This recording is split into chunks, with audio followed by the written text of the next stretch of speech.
4 ಜನಕ್ಕೆ ಆಗೋಷ್ಟು ಅಂತ ಹೇಳಿದ್ರೆ ಎರಡು ಒಂದೇ ಪ್ರಪೋರ್ಷನೇಟಲ್ಲಿ ತೊಗೊಳ್ಳಿ. ನೀವು ಕೇಟ್ರಿಂಗಲ್ಲಿ ಅಲ್ಲಿ ಫಂಕ್ಷನಲ್ಲಿ ಬಿಸಿಬೇಳೆಭಾತ್ ಎಲ್ಲ ತಿಂದಿರ್ತೀರಲ್ಲ ಹೋಟ್ಲುಗಳಲ್ಲಿ, ಅದೇ ಥರ ಟೇಸ್ಟ್ ಬರುತ್ತೆ ಮನೇಲಿ. ಈ ಪುಡಿ ಹುರಿಯೋದ್ರಲ್ಲಿ ಮೇಯ್ನ್ ಏನಂದರೆ ಯಾವ ಪದಾರ್ಥ ಆದಮೇಲೆ ಯಾವ ಪದಾರ್ಥ ಹಾಕ್ತೀವಿ ಅನ್ನೋದೇ ತುಂಬ ಇಂಪಾರ್ಟೆಂಟು.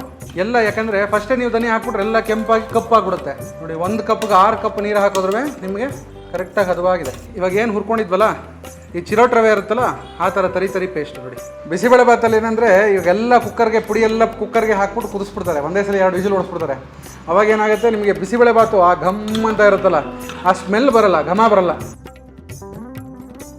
RVRನ ಸ್ಪೆಷಲ್ ಬಿಸಿಬೇಳೆಭಾತ್ ನೋಡಿ, ಸವಿಯಲು ಸಿದ್ಧ. ನೋಡಿ ಕನ್ಸಿಸ್ಟೆನ್ಸಿ ಎಲ್ಲ ನೋಡಿ ಈ ಥರ ಇರಬೇಕು ಬಿಸಿಬೇಳೆಭಾತು. ತುಂಬ ಗಟ್ಟಿಯಾದರೂ ಚೆನ್ನಾಗಿರಲ್ಲ, ತುಂಬ ನೀರಾದರೂ ಚೆನ್ನಾಗಿರಲ್ಲ.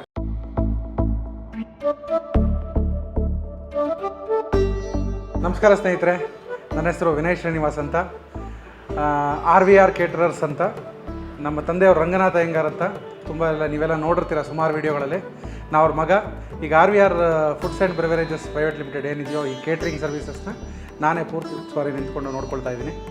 ಇವತ್ತು ನಮ್ಮ ಕೇಟ್ರಿಂಗಲ್ಲಿ ಫೇಮಸ್ ಆಗಿರುವಂಥ ಬಿಸಿಬೇಳೆಭಾತನ್ನು ಮಾಡಿ ಹೇಗೆ ಮಾಡೋದು, ಮನೇಲಿ ಒಂದು 4 ಜನಕ್ಕೆ ಆಗುವಷ್ಟು ಪುಡಿ ಹೆಂಗೆ ಮಾಡ್ಕೊಳ್ಳೋದು, ಬಿಸಿಬೇಳೆಭಾತ್ ಪುಡಿ. ಈಗ ಒಂದಷ್ಟು ಎಲ್ಲ ಆಚೆ ಎಲ್ಲ ತೊಗೊಳ್ತಾ ಇರ್ತೀರ, ಆ ಥರ ಆಚೆ ತೊಗೊಳ್ಳದೆ ಮನೇಲೇ ಬಿಸಿಬೇಳೆಭಾತ್ ಪುಡಿ ಫ್ರೆಶ್ ಆಗಿ ತಯಾರು ಮಾಡಿ ಹೇಗೆ ಬಿಸಿಬೇಳೆಭಾತ್ ಒಂದು 4-5 ಜನಕ್ಕೆ ಹೇಗೆ ಮಾಡ್ಕೊಳ್ಳೋದು ಅಂತ ನಿಮ್ಗೆ ತೋರಿಸ್ಕೊಡ್ತೀನಿ. ಇವತ್ತಿನ ಸ್ಪಾನ್ಸರ್ ರವಿ ಮಸಾಲಾ. ಇಷ್ಟು ರುಚಿಯಾದ ಅಡುಗೆ ನನ್ನ ಹೆಂಡ್ತಿನೂ ಮಾಡಲ್ಲ. ತುಂಬಾನೇ ಚೆನ್ನಾಗಿ ಮಾಡಿದ್ಯಮ್ಮ. Thanks aunty. ಆದ್ರೆ ಇದು ನನ್ ಕೈ ರುಚಿ ಅಲ್ಲ, ಈ ರುಚಿ ರವಿ ಮಸಾಲೆದು. 50ಕ್ಕೂ ಹೆಚ್ಚು ವರ್ಷಗಳಿಂದ ಕರ್ನಾಟಕದ ಮನೆಯ ಅಡುಗೆಯಲ್ಲೂ ರುಚಿ ತುಂಬುತ್ತಿರುವ ರವಿ ಮಸಾಲೆಗಳು. ಸ್ನೇಹಿತರೆ ನೋಡಿ, 4 ಜನಕ್ಕೆ ಆಗೋಷ್ಟು ಅಂತ ಹೇಳಿದ್ರೆ ಈಗ ಒಂದು ಗ್ಲಾಸ್ ಲೆಕ್ಕ ಅಂತ ಇಟ್ಕೊಳ್ಳೋಣ. ಮನೇಲಿ ಒಂದು ನೀರಿನ ಗ್ಲಾಸ್ ಇರುತ್ತಲ್ಲ, ಆ ನೀರಿನ ಗ್ಲಾಸಲ್ಲಿ 1 ಗ್ಲಾಸ್ ತೊಗರಿಬೇಳೆ, 1 ಗ್ಲಾಸು ಅಕ್ಕಿ, ಎರಡು ಒಂದೇ ಪ್ರಪೋರ್ಷನೇಟಲ್ಲಿ ತೊಗೊಳ್ಳಿ. ಕೆಲವೊಬ್ರು ಏನು ಮಾಡ್ತಾರೆ, ಅರ್ಧ ತೊಗರಿಬೇಳೆ ತೊಗೊಳ್ತಾರೆ, 1 ಅಕ್ಕಿ ಹಾಕಿದ್ರೆ ಅರ್ಧ ತೊಗರಿಬೇಳೆ ತೊಗೋತಾರೆ. ಆ ಥರ ಮಾಡಿಬಿಡಿ. ಒಂದೇ ಪ್ರಪೋರ್ಷನೇಟ್ ತೊಗೊಂಡ್ರೆ ತುಂಬ ಚೆನ್ನಾಗಿ ಬರುತ್ತೆ. ನೀವು ಕೇಟ್ರಿಂಗಲ್ಲಿ ಅಲ್ಲಿ ಫಂಕ್ಷನಲ್ಲಿ ಬಿಸಿಬೇಳೆಭಾತ್ ಎಲ್ಲ ತಿಂದಿರ್ತೀರಲ್ಲ ಹೋಟ್ಲುಗಳಲ್ಲಿ, ಅದೇ ಥರ ಟೇಸ್ಟ್ ಬರುತ್ತೆ ಮನೇಲಿ. 1 ಪ್ರಪೋರ್ಷನೇಟ್ ತೊಗೊಳ್ಳಿ. 1-2 ಸಲ ವಾಶ್ ಮಾಡ್ಕೊಳ್ಳಿ ಎರಡುವೆ. ತದನಂತರ ಕುಕ್ಕರ್ಗೆ ಹಾಕಿಬಿಟ್ಟು ಬೇಯಿಸೋ ಅಂಥದ್ದು. ನೋಡಿ, ಇದು 1 ಕಪ್ ಅಕ್ಕಿಲಿ 1 ಕಪ್ಪಿ ತೊಗರಿಬೇಳೆ, ಎರಡು ಒಂದೊಂದೇ ಪ್ರಪೋರ್ಷನೇಟಲ್ಲಿ ತೊಗೊಂಡಿದ್ದೀನಿ. 1:6 ನೀರು ಹಾಕ್ಕೊಳ್ಳಿ ಕುಕ್ಕರ್ಗೆ. 1 ಕಪ್ ತೊಗೊಂಡ್ರೆ 6 ಕಪ್ ನೀರು.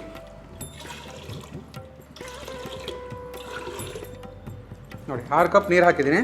ನೋಡಿ, ಬಿಸಿಬೇಳೆಭಾತು ಅಂತ ಹೇಳಿದ್ರೆ ತರಕಾರಿ ಅಂದರೆ ನೋಡಿ, ಒಂದೇ ಒಂದು ದೊಡ್ಡ ಕ್ಯಾರೆಟು, ಒಂದೇ ಒಂದು ನವಿಲುಕೋಸು, ಬೀನ್ಸು ಒಂದು 4-5 ಬೀನ್ಸು, ಈ ಥರ 1 ಇಂಚು ಪ್ರಪೋರ್ಷನೇಟ್ಗೆ ಹಚ್ಚಿಟ್ಕೊಂಡಿದ್ದೀನಿ.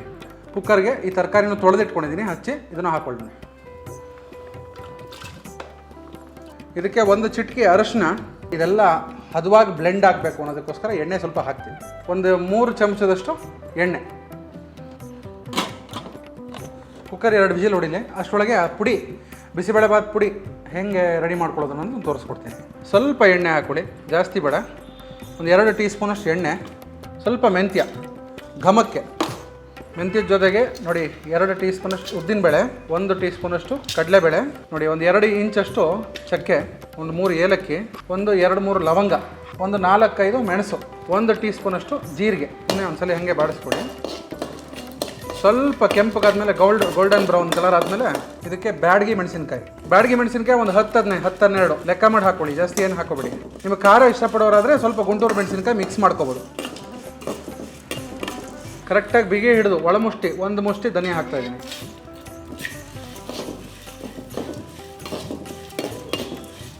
ನೋಡಿ, ಇದೆಲ್ಲ ಒಂದು ಸ್ವಲ್ಪ ಚೆನ್ನಾಗಿ ಫ್ರೈ ಆಗಿದೆ. ಸ್ವಲ್ಪ ಕರಿಬೇವಿನ ಸೊಪ್ಪು ಹಾಕ್ಕೊಳ್ತೀನಿ. ನೋಡಿ, ಇದೆಲ್ಲ ಚೆನ್ನಾಗಿ ಬಾಡಿದೆ. ನೋಡಿ, ಕರಿಬೇವಿನ ಸೊಪ್ಪು ಎಲ್ಲ ಚೆನ್ನಾಗಿ ಸಿಡಿತಾ ಇದೆ. ಈ ಪುಡಿ ಹುರಿಯೋದ್ರಲ್ಲಿ ಮೇಯ್ನ್ ಏನಂದರೆ ಯಾವ ಪದಾರ್ಥ ಆದಮೇಲೆ ಯಾವ ಪದಾರ್ಥ ಹಾಕ್ತೀವಿ ಅನ್ನೋದೇ ತುಂಬ ಇಂಪಾರ್ಟೆಂಟು. ಎಲ್ಲ ಯಾಕಂದರೆ ಫಸ್ಟೇ ನೀವು ದನಿ ಹಾಕ್ಬಿಟ್ರೆ ಎಲ್ಲ ಕೆಂಪಾಗಿ ಕಪ್ಪಾಗ್ಬಿಡುತ್ತೆ, ಚೆನ್ನಾಗಿರಲ್ಲ. ಕಾವು ಯಾವಾಗಲೂ ಕಮ್ಮಿ ಇರಬೇಕು ಪುಡಿ ಹುರಿಬೇಕಾರೆ. ಸ್ವಲ್ಪ ಕೊಬ್ಬರಿ, ಒಂದು ಅರ್ಧ ಕೊಬ್ಬರಿ ಅಂತ ಅಂದ್ಕೊಳ್ಳಿ. ಕೊಬ್ಬರಿ ಹಾಕಿದ್ಮೇಲೆ ಜಾಸ್ತಿ ಹುರ್ಕೋಬಾರ್ದು, ಕಂಟು ವಾಸನೆ ಬಂದ್ಬಿಡುತ್ತೆ. ಸುಮ್ಮನೆ ಸ್ಟವ್ ಆಫ್ ಮಾಡಿ ಸುಮ್ಮನೆ ಬೆಚ್ಚಗೆ ಮಾಡ್ಕೊಳ್ಳೋ ಥರ ಮಾಡ್ಕೊಳ್ಳಿ ಸಾಕು ಕೊಬ್ಬರಿನ. ಸಾಂಬಾರು ಪುಡಿಗೆ ಇದೇ ಸೇಮ್ ಪ್ರಪೋರ್ಷನೇಟ್ ಎಲ್ಲನೂ, ಆದರೆ ಚಕ್ಕೆ ಲವಂಗ ಏಲಕ್ಕಿ ಹಾಕಬಾರ್ದು. ಮತ್ತು ಉದ್ದಿನಬೇಳೆ ಕಡಲೆಬೇಳೆ ಪ್ರೊಪೋರ್ಷನೇಟ್ ಇನ್ನೊಂದು ಸ್ವಲ್ಪ ಜಾಸ್ತಿ ಹಾಕಬೇಕತ್ತೆ. ಯಾಕಂದರೆ ಸಾಂಬಾರು ನಿಮಗೆ ಥಿಕ್ನೆಸ್ ಬರಬೇಕು ಅಂದರೆ ಉದ್ದಿನಬೇಳೆ ಕಡಲೆಬೇಳೆ ಹಾಕಬೇಕಾಗಿ ಬರುತ್ತೆ. ಆ ತೊಗರಿಬೇಳೆ ನಾವು ಏನು ಬೇಯಿಸ್ಕೊಂಡಿರ್ತೀವಿ ಸಾಂಬಾರಿಗೆ ಅದ್ರ ಜೊತೆ ಸ್ವಲ್ಪ ಸಾಂಬಾರು ಥಿಕ್ನೆಸ್ ಬರಬೇಕು ಅಂದರೆ ಕಡಲೆಬೇಳೆ ಉದ್ದಿನಬೇಳೆ ಪ್ರಪೋರ್ಷನೇಟ್ ಜಾಸ್ತಿ ಹಾಕ್ಕೊಳ್ತೀವಿ. ಮತ್ತು ಸಾಂಬಾರಿಗೆ ಚಕ್ಕೆ ಲವಂಗ ಏಲಕ್ಕಿ ಎಲ್ಲ ಹಾಕೋಲ್ಲ.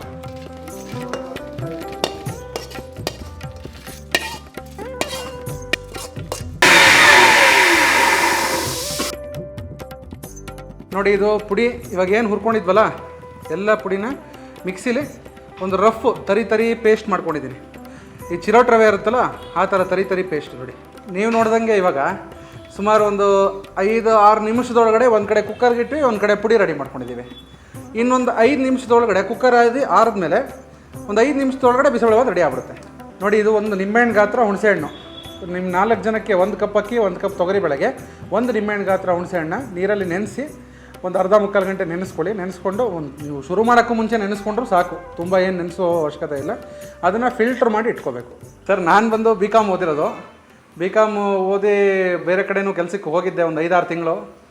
ಅದಾದಮೇಲೆ ನಾನು ಚಿಕ್ಕ ವಯಸ್ಸಿಂದನೂ ಇದೇ ಫೀಲ್ಡಲ್ಲಿ ನಮ್ಮ ತಂದೆ ಮಾಡ್ತಿದ್ರಲ್ಲ, ನಾನು ಹೆಚ್ಚು ಕಮ್ಮಿ ಸ್ಕೂಲು ಹೋಗ್ತಿದ್ದ ಕಾಲದಿಂದನೂ ನಮ್ಮ ತಂದೆ ಕೇಟ್ರಿಂಗಲ್ಲೇ ನಾವು ಓಡಾಡಿದ್ದು ಬೆಳೆದಿದ್ದು ಆಟಾಡಿದ್ದೆಲ್ಲ ಕೇಟ್ರಿಂಗ್ ಈ ಥರ ಕಿಚನಲ್ಲೇ. ಆದ್ದರಿಂದ ನನಗೆ ಅಡುಗೆ ಸ್ಪೆಷಲ್ಲು ಅದನ್ನು ಕಲಿಬೇಕು ರಾಕೆಟ್ ಸೈನ್ಸು ನನಗೆ ಅನ್ನಿಸ್ಲೇ ಇಲ್ಲ. ಅಲ್ಲಲ್ಲೇ ನೋಡ್ತಿದ್ದೆ ಜನ ಹುಣಸೆಹಣ್ಣು ಹೆಂಗೆ ರೆಡಿ ಮಾಡ್ತಾರೆ, ಈ ಕಡೆ ಪುಡಿ ಹೆಂಗೆ ಹುರಿತಾರೆ, ಯಾವ ಥರ ಇಟ್ಕೊಂಡಿರ್ತಾರೆ, ಲಾಡು ಕಾಳು ಹೆಂಗೆ ಹೊಡಿತಾರೆ ಅಂತ ಚಿಕ್ಕ ವಯಸ್ಸಿಂದನೇ ನೋಡಿ ನನಗೆ ಅದ್ರ ಬಗ್ಗೆ ಸ್ವಲ್ಪ ಆಸಕ್ತಿ ಜಾಸ್ತಿ ಆಗೋಯ್ತು. ಬೇರೆ ಕಡೆನೂ ಕೆಲಸ ಹೋಗ್ತಿದ್ದೆ. ಆ ಟೈಮಲ್ಲಿ ನನಗೆ ಯಾವುದು ಸರಿ ಹೋಗ್ತಿಲ್ಲ. ಇದು ನಾನು ನಮ್ಮ ತಂದೆ ಮಾಡ್ತಿದ್ದಂಥ ವೃತ್ತಿನೇ ಇನ್ನು ನೆಕ್ಸ್ಟ್ ಲೆವೆಲಲ್ಲಿ ಕಂಟಿನ್ಯೂ ಮಾಡ್ಕೊಂಡು ಹೋಗೋಣ ಅಂತ ಅಂದ್ಬಿಟ್ಟು ಕೇಟ್ರಿಂಗ್ ಸರ್ವಿಸ್ಗೆ ಪೂರ್ತಿ ಫುಲ್ ಫ್ಲೆಡ್ಜ್ ಆಗಿ ಬಂದುಬಿಟ್ಟೆ. ಅಂದರೆ ನಾವು ಚಿಕ್ಕ ವಯಸ್ಸಿಂದ ಈ ಸೌತ್ ಇಂಡಿಯನ್ನೆಲ್ಲ ನಮ್ಮ ತಂದೆ ಮಾಡಿದ ಅಡುಗೆ ಎಲ್ಲ ಊಟ ಮಾಡ್ತಾನೆ ಇದ್ವಲ್ಲ. ನಾರ್ತ್ ಇಂಡಿಯನ್ ಸ್ವಲ್ಪ ಸ್ಪೆಷಲ್ಲು, ಇನ್ನೂ ಸ್ವಲ್ಪ ಇದು ಅನ್ನಿಸ್ತು. ಮತ್ತು ನನಗೆ ಅಡುಗೆ ಕಲಿಯೋಕ್ಕೂ ತುಂಬ ಈಸಿ ಅನ್ನಿಸ್ತು. ನಾರ್ತ್ ಇಂಡಿಯನ್ ಅಡುಗೆಗಳಲ್ಲಿ ಈ ಒಂದು ಬೇಸ್ ರೆಡಿ ಮಾಡಿಕೊಂಡ್ರೆ ಒಂದು 50 ಥರ ಗ್ರೇವಿ ಮಾಡ್ಬೋದು. ಅದು ಮುಂದಿನ ದಿವಸಗಳಲ್ಲಿ ನಾನು ತೋರಿಸ್ತೀನಿ ಹೇಗೆ ಮಾಡೋದು ಅಂತ. ಆ ಥರ ನಿಮಗೆ ನಾರ್ತ್ ಇಂಡಿಯನ್ ಅಂದರೆ ತುಂಬ ಸುಲಭ ಅನ್ನಿಸ್ತು ನನಗೆ. ಅದು ಸ್ವಲ್ಪ ಬೇಗ ಕಲ್ತ್ಕೊಂಡೆ ಅದನ್ನೆಲ್ಲ. ನೋಡಿ ಇದು 2 ವಿಸಿಲ್ ಆಗಿದೆ, ಎಲ್ಲ ಹದವಾಗಿ ಬಂದಿದೆ. ನೋಡಿ 1 ಕಪ್ಗೆ 6 ಕಪ್ ನೀರು ಹಾಕಿದ್ರೂ ನಿಮಗೆ ಅಷ್ಟು ನೀರಾಗಿಲ್ಲ, ಕರೆಕ್ಟಾಗಿ ಹದವಾಗಿದೆ. ಈಗ ಶುರು ಮಾಡೋಣ. ಬಿಸಿಬೇಳೆಭಾತ್ ಒಗ್ಗರಣೆ ಹಾಕೋಣ. ಸ್ವಲ್ಪ ತುಪ್ಪ, ನಂದಿನಿ ತುಪ್ಪ ಹಾಕೋತಾ ಇದ್ದೀನಿ ನಾನು. ಒಂದು 50 ml ತೊಗೊಂಡಿದ್ದೆ ತುಪ್ಪ. ಬಿಸಿಬೇಳೆಭಾತ್ಗೆ ತುಪ್ಪ ಇದ್ದರೆ ತುಂಬ ಚೆನ್ನಾಗಿರುತ್ತೆ. ತುಪ್ಪ ಒಂಚೂರು ಚೆನ್ನಾಗಿ ಕಾದ ಮೇಲೆ ನೋಡಿ 1 ಟೀ ಸ್ಪೂನಷ್ಟು ಸಾಸಿವೆ ಚೆನ್ನಾಗಿ ಸಿಡಿದ ಮೇಲೆ ನೋಡಿ 1 ಟೀ ಸ್ಪೂನು ಜೀರಿಗೆ, ಸ್ವಲ್ಪ ಕರ್ಬೇವಿನ ಸೊಪ್ಪು. ನಾನು ಗೋಡಂಬಿ ಉಪಯೋಗಿಸ್ತಾ ಇದ್ದೀನಿ. ಕೆಲವರು ಗ್ರೀನ್ ಪೀಸ್ ಉಪಯೋಗಿಸ್ತಾರೆ, ಕೆಲವರು ಅವರೆಕಾಳು ಸೀಸನಲ್ಲಿ ಅವರೆಕಾಳು ಉಪಯೋಗಿಸ್ತಾರೆ. ಆ ಥರ ಯಾವುದೇ ಕಾಳುಗಳು ಬೇಕಾದ್ರೂ ಉಪಯೋಗಿಸ್ಕೋಬೋದು. ನೋಡಿ ಗೋಡಂಬಿ ಹಾಕ್ಕೊಳ್ತಾ ಇದ್ದೀನಿ. ನೋಡಿ ಗೋಡಂಬಿ ಒಂಚೂರು ಸುಮ್ಮನೆ ಗೋಲ್ಡನ್ ಬ್ರೌನ್ ಕಲರ್ ಬಂದರೆ ಸಾಕು, ತುಂಬ ಜಾಸ್ತಿ ಇದು ಮಾಡ್ಕೊಳ್ಳೋದು ಬೇಡ. ಕ್ಯಾಪ್ಸಿಕಮ್ 1 ಕ್ಯಾಪ್ಸಿಕಮ್ನ ಹಚ್ಚಿಟ್ಕೊಂಡಿದ್ದೀನಿ. ತರಕಾರಿ ಚೆನ್ನಾಗಿ ಹಾಕಿದಷ್ಟು ಒಳ್ಳೆಯದು. ಎಷ್ಟು ಚೆನ್ನಾಗಿ ತರಕಾರಿ ಹಾಕ್ತಿರೋ ಚೆನ್ನಾಗಿ ತಿನ್ನೋಕ್ಕೆ ರುಚಿಯಾಗಿರುತ್ತೆ. ಕ್ಯಾಪ್ಸಿಕಮ್ ಹಾಕೋ ಜಾಗದಲ್ಲಿ ಈರುಳ್ಳಿ ಅಂತ ಹೇಳಿದ್ನಲ್ಲ, ಈರುಳ್ಳಿ ಈ ಸಮಯದಲ್ಲಿ ಹಾಕ್ಕೊಳ್ಳಿ ಒಗ್ಗರಣೆಗೆ. ಸ್ವಲ್ಪ ಇಂಗು, ಸುಮ್ಮನೆ ಘಮಕ್ಕೆ, ಬಿಸಿಬೇಳೆಭಾತ್ ಘಮ್ ಅನ್ಬೇಕಲ್ಲ, ಆ ಘಮಕ್ಕೆ ಇಂಗು. ಸುಮ್ಮನೆ ಸ್ವಲ್ಪ ಕ್ಯಾಪ್ಸಿಕಮ್ ಬಾಡಿದ ಮೇಲೆ 2 ಟೊಮೆಟೊನ ಸ್ವಲ್ಪ ಗುಂಡು ಹೋಳು ಹಚ್ಕೊಂಡಿದ್ದೀನಿ.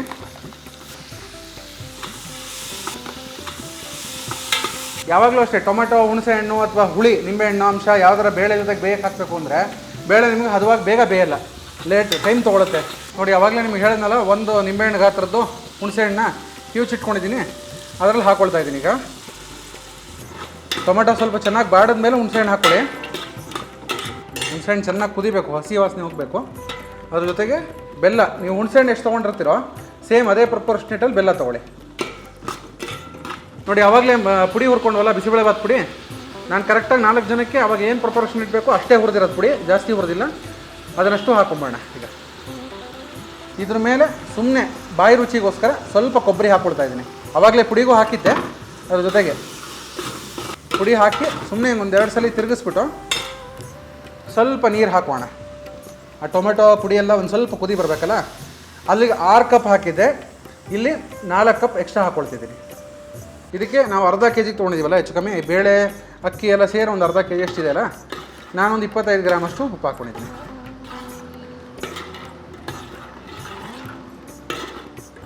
ನೋಡಿ ಕುದಿ ಬಂತು. ಈಗ ಬೇಯಿಸಿರೋವಂಥ ಬಿಸಿಬೇಳೆಭಾತ್ಗೆ ಬೇಯಿಸಿರೋವಂಥ ತರಕಾರಿ ಬೇಳೆ ಹಾಕ್ಕೊಳ್ತಾ ಇದ್ದೀನಿ.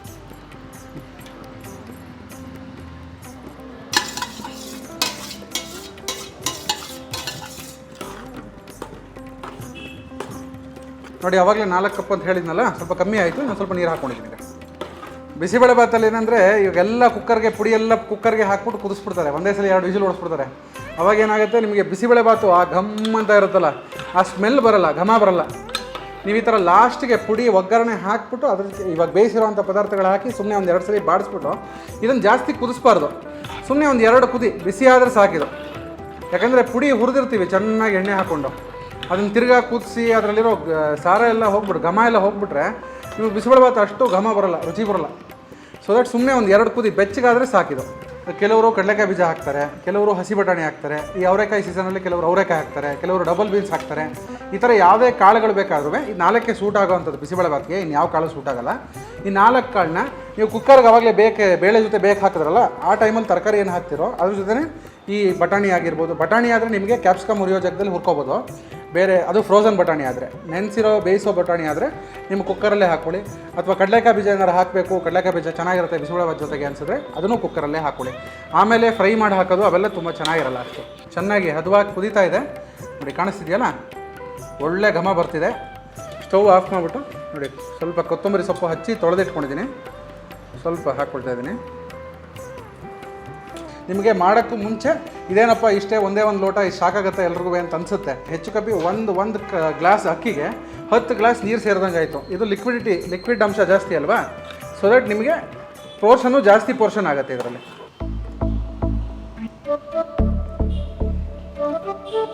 ಬಿಸಿಬೇಳೆ ಭಾತ್ಗೆ ತುಪ್ಪ ಖಾರ ಒಂದು ಇರಬೇಕು, ಚೆನ್ನಾಗಿರುತ್ತೆ ನೋಡಿ. ಹೆಂಗಾರ್ ಸ್ಟೈಲ್ ಅಂತಲ್ಲ, ಜನರಲ್ ಆಗಿ ಎಲ್ಲರೂ ಬಿಸಿಬೇಳೆ ಭಾತ್ ಒಂದೇ ಮಾಡೋದು, ಒಂದೇ ಥರನೇ. ಸಣ್ಣ ಪುಟ್ಟ ಚೇಂಜಸ್ಗಳು ಯಾವುದಾದ್ಮೇಲೆ ಯಾವ ಪದಾರ್ಥ ಹಾಕ್ತೀವಿ ಅನ್ನೋದ್ರಲ್ಲಿ ಸಣ್ಣ ಪುಟ್ಟ ಚೇಂಜಸ್ಗಳಿರುತ್ತೆ. RVRನ ಸ್ಪೆಷಲ್ ಬಿಸಿಬೇಳೆ ಭಾತ್ ನೋಡಿ, ಸವಿಯಲು ಸಿದ್ಧ. ನೋಡಿ ಕನ್ಸಿಸ್ಟೆನ್ಸಿ ಎಲ್ಲ ನೋಡಿ ಈ ಥರ ಇರಬೇಕು ಬಿಸಿಬೇಳೆ ಭಾತು. ತುಂಬ ಗಟ್ಟಿಯಾದರೂ ಚೆನ್ನಾಗಿರಲ್ಲ, ತುಂಬ ನೀರಾದರೂ ಚೆನ್ನಾಗಿರಲ್ಲ. ನೋಡಿ ಈ ಥರ ಎಲ್ಲ ಹೊಂದ್ಕೋಬೇಕು, ಎಲ್ಲ ಚೆನ್ನಾಗಿ ಹೊಂದ್ಕೊಂಡ್ರೆ ಬಿಸಿಬೇಳೆ ಭಾತು ಟೇಸ್ಟ್ ಮಾಡೋಕ್ಕೆ ಚೆನ್ನಾಗಿರುತ್ತೆ. ನಾನು ಏನು ನಮ್ಮ ದೊಡ್ಡ ಸ್ಪೆಷಲಿಸ್ಟ್ ಶೆಫ್ಗಳ ಹತ್ರ ಕಲ್ತಿದ್ದೀನೋ, ಅವ್ರು ಮಾಡಿರೋದು ನೋಡಿ ಕಲ್ತ್ಕೊಂಡಿದ್ದೀನೋ ಅದನ್ನು ನಿಮಗೆ ತೋರಿಸ್ಕೊಟ್ಟಿದ್ದೀನಿ. ಇನ್ನೂ ಏನಾರು ಸಣ್ಣ ಪುಟ್ಟ ಚೇಂಜಸ್ ಇದ್ದರೆ ಕಮೆಂಟಲ್ಲಿ ಹಾಕಿ, ನಾನು ಕಲ್ತ್ಕೊತೀನಿ. ನಮಗೂ ಇನ್ನೂ ಚಿಕ್ಕ ವಯಸ್ಸು, ಕಲಿಯುವಂಥದ್ದು ಇನ್ನೂ ಬೇಕಾದಷ್ಟು ಇರುತ್ತೆ. ಆಮೇಲೆ ಈ ಕಲರ್ ಸ್ಟಾಕೀಸು ಚಾನಲಲ್ಲಿ ಇನ್ನೂ ಹೆಚ್ಚೆಚ್ಚು ಅಡುಗೆಗಳು ನಾನು ಏನೇನು ಕಲ್ತಿದ್ದೀನಿ ಸ್ಪೆಷಲಿಸ್ಟ್ಗಳ ಹತ್ರ, ಇನ್ನೂ ಹೆಚ್ಚೆಚ್ಚು ಅಡುಗೆಗಳು ತೋರಿಸ್ತೀನಿ. ಅದಕ್ಕೋಸ್ಕರ ನಮ್ಮ ಈ ಕಲರ್ ಸ್ಟಾಕೀಸ್ ಚಾನಲನ್ನು ಶೇರ್ ಮಾಡಿ, ಲೈಕ್ ಮಾಡಿ, ಸಬ್ಸ್ಕ್ರೈಬ್ ಮಾಡಿ, ಬೆಲ್ ಐಕಾನ್ ಒತ್ತೋದನ್ನು ಮರಿಬೇಡಿ. ಆಮೇಲೆ ನಮ್ಮ ಕೇಟ್ರಿಂಗ್ ಅಡ್ರೆಸ್ ಬಂದು RR ನಗರದಲ್ಲಿದೆ. ನಮ್ಮ ಈ ಡಿಸ್ಪ್ಲೇಲಿ ಹಾಕಿರ್ತಾರೆ ನೋಡಿ.